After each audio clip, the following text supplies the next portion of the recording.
boys and girls. I hope you had a great weekend. When we left off in Charlotte's Web last week, chapter 18, we were at the fair, right? And Charlotte was building something. And some of you made some predictions and posted on our Google Classroom what you thought she was making. And I think when you hear the name of the chapter I'm about to read to you, you're going to realize if your prediction was correct or incorrect right away. So chapter 19 is called The Egg Sack. Is that what you were thinking Charlotte was making? If you were, I think you might be right.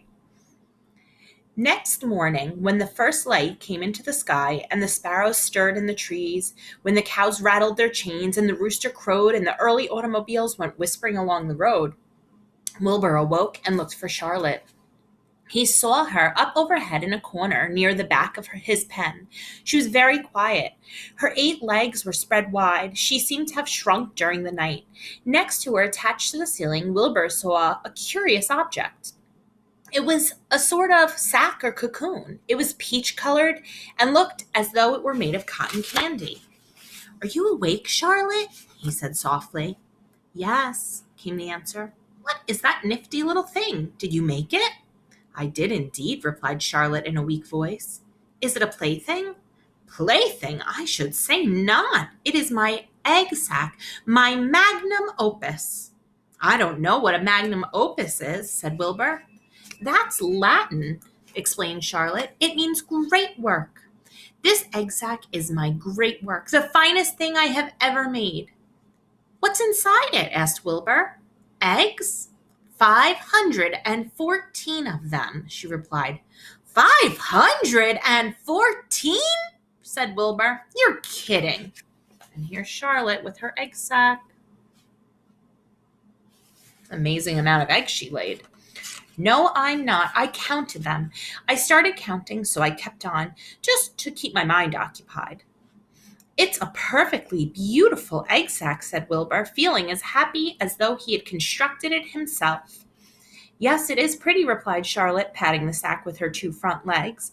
"Anyway, I can guarantee that it is strong. It is made out of the toughest material I have. It is also waterproof. The eggs are inside and will be warm and dry." "Charlotte," said Wilbur dreamily, "are you really going to have 514 children?" "If nothing happens, yes," she said. "Of course, they won't show up till next spring." Wilbur noticed that Charlotte's voice sounded sad. "What makes you sound so downhearted? I would think you'd be terribly happy about this." "Oh, don't pay attention to me," said Charlotte. "I just don't have much pep anymore. I guess I feel sad because I won't even ever see my children." "What do you mean you won't see your children? Of course you will. We'll all see them. It's going to be simply wonderful next spring in the barn cellar with 514 baby spiders running around all over the place. And the geese will have a new set of goslings, and the sheep will have their new lambs." "Maybe," said Charlotte quietly. "However, I have a feeling I'm not going to see the results of last night's efforts. I don't feel good at all. I think I'm languishing, to tell you the truth." Wilbur didn't understand the word languish. Then he hated to bother Charlotte by asking her to explain, but he was so worried that he felt he had to ask. "What does languishing mean?" "It means I'm slowing up, feeling my age. I'm not young anymore, Wilbur. But I don't want you to worry about me. This is your big day today. Look at my web. Doesn't it show up well with the dew on it?" Charlotte's web never looked more beautiful than it looked this morning. Each strand held dozens of bright drops of early morning dew. The light from the east struck it and made it plain and clear. It was a perfect piece of designing and building. In another hour or two, the steady stream of people would pass by, admiring it, reading it, and looking at Wilbur and marveling at the miracle. As Wilbur was studying the web, a pair of whiskers and a sharp face appeared. Slowly, Templeton dragged himself across the pen and threw himself down in the corner. "I'm back," he said in a husky voice. "What an amazing night!" The rat was swollen to twice his normal size. His stomach was as big around as a jelly jar. What happened to Templeton? Why is his stomach so big? Do you remember what he was doing? Scavenging those grounds, right? I bet he must have ate a lot of food last night. "What a night!" he repeated hoarsely. What feasting and carousing, a real gorge! I must have eaten the remains of 30 lunches. Never have I seen such leavings, and everything so well ripened and seasoned with the passage of time and the heat of day. Oh, it was rich, my friends, rich. You ought to be ashamed of yourself, said Charlotte in disgust. It would serve you right if you had an acute attack of indigestion.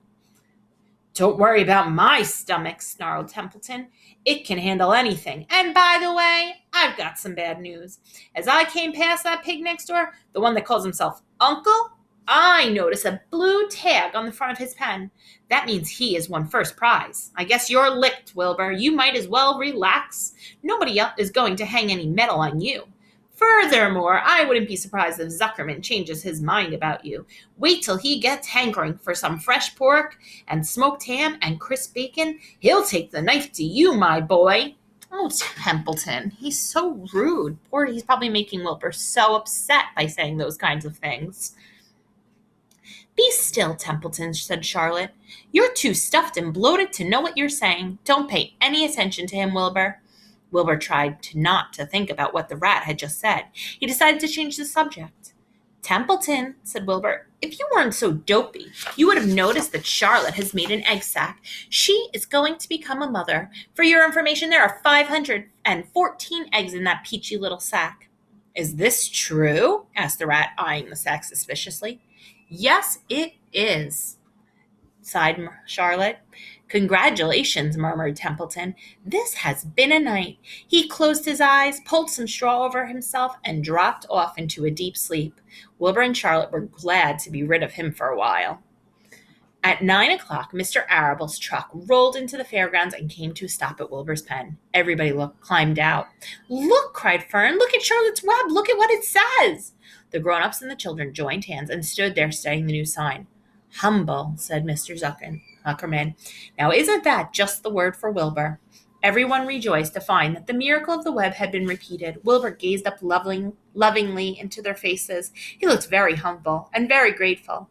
Fern winked at Charlotte. Lurvy soon got busy. He poured a bucket of warm slops into the trough, and while Wilbur ate his breakfast, Lurvy scratched him gently with a smooth stick. Wait a minute, cried Avery. Look at this. He pointed to the blue tag on Uncle's pen. This pig has won first prize already. The Zuckermans and the Arables stared at the tag. Mrs. Zuckerman began to cry. Nobody said a word. They just stared at the tag. Then they stared at Uncle. Then they stared at the tag again.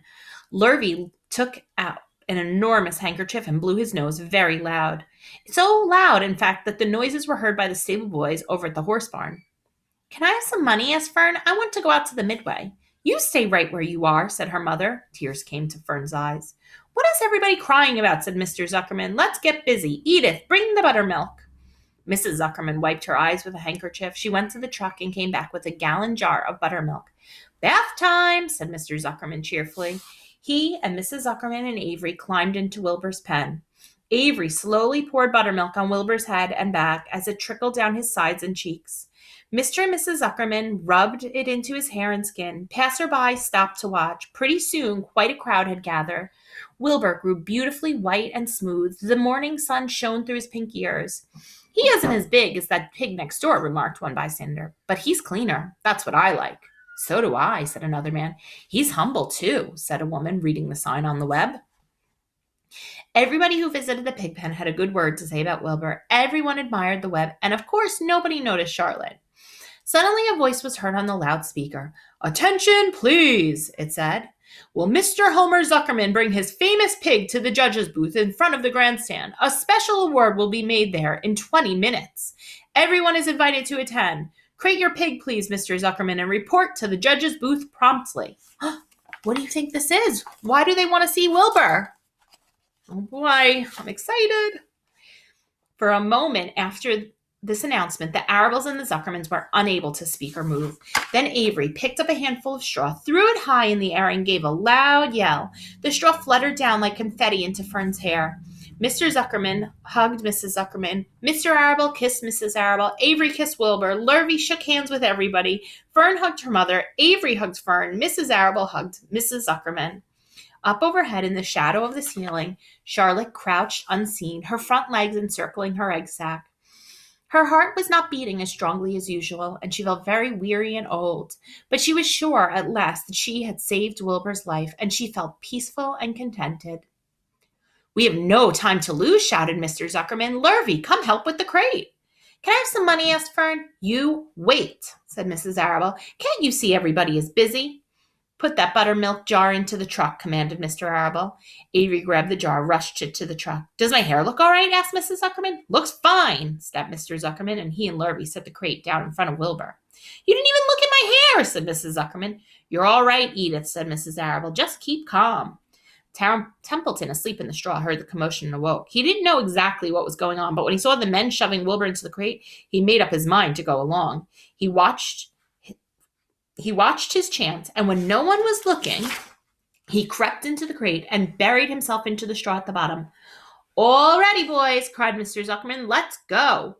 He and Mr. Arable and Lurvy and Avery grabbed the crate, boosted it over the side of the pen and into the truck. Fern jumped aboard and sat atop the crate. She still had straw in her hair and looked very pretty and excited. Mr. Arable started the motor. Everyone climbed in, and off they drove to the judge's booth in front of the grandstand. As they passed the Ferris wheel, Fern gazed up at it and wished she were at the topmost car with Henry Fussy at her side. And here's a picture of everyone hugging. So, boys and girls, why do you think they're calling the Zuckermans with the pig up to the front? I can't wait to find out why they're called. Maybe they're winning an award? I don't know. We'll find out tomorrow. Bye.